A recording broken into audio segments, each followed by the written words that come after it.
Terima kasih masih di Sapa Indonesia Pagi bersama saya Mario Sarong. Saudara Menteri Agama Nazaruddin Umar mendatangi pondok pesantren yang ambruk di Sidoarjo, Jawa Timur Selasa petang.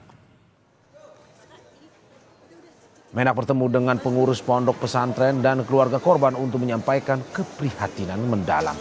Ke depan, Menak mendorong peristiwa serupa tidak terulang dengan mengaudit dan membuat regulasi soal pembangunan pondok pesantren sesuai ketentuan.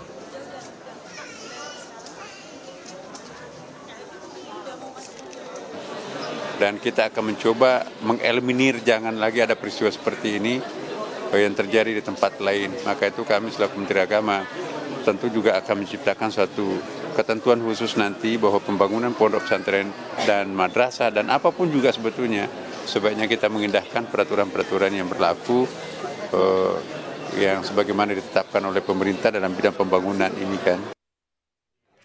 Sementara itu Ketua Ikatan Alumni Al-Qauzini Muhammad Zainal Abidin menyatakan kegiatan sholat asar di pondok pesantren biasanya diikuti oleh 700 hingga 800 santri.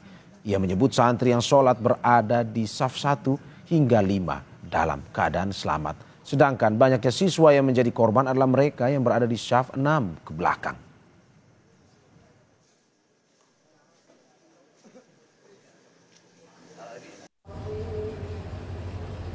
Kalau sholat asar itu tidak full, karena ada yang sekolah, ada yang di kamar, sehingga jumlah yang sholat asar tidak full 1.200. Ya sekitar 800-an, 700-800. Karena kan pada sop 1 sampai 5 itu selamat. Sebenarnya kan yang roboh itu di sop 5 ke belakang. Ya, memang untuk lantai 1-2 itu kan memang sudah setahun yang lalu. Ini melanjutkan tinggal atapnya saja, kepingnya ya diselesaikan atap. Untuk informasi terkini kita sudah terhubung dengan jurnalis Kompas TV Andi Mas Budi dan juru kamera Ismail Hasan di RSUD RT Notopuro Sidoarjo. Selamat pagi Andi Mas.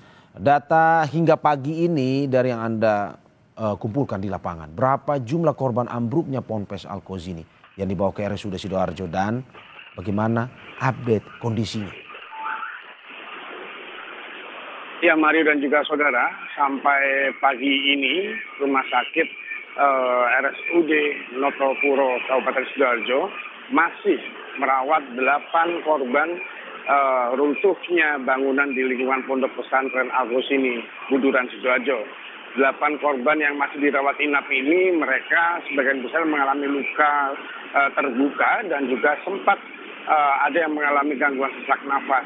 Sementara itu memang korban yang menjadi ambruknya bangunan pondok pesantren di Buduran ini tidak hanya dirawat di rumah sakit umum daerah RSUD Notopuro aja, namun juga ada di rumah sakit Islam Siti Hajar serta rumah sakit Delta Surya.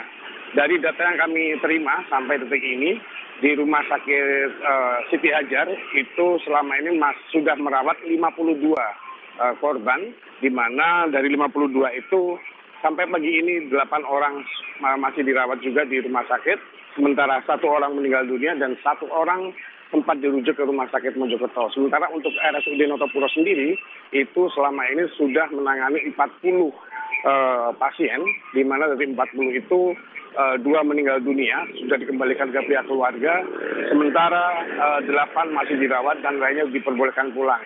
Sementara untuk di rumah sakit Delta Surya masih ada 6 korban yang masih dirawat. Mario. Ya, hingga saat ini berarti dari apa yang Anda sampaikan kita terus mendapatkan update terkait dengan peristiwa ambruknya Ponpes di Sidoarjo, Jawa Timur. Terima kasih sekali lagi jurnalis Kompas TV Andi Mas Budi dan juru kamera Ismail Hasan atas laporannya. Selamat bertugas kembali.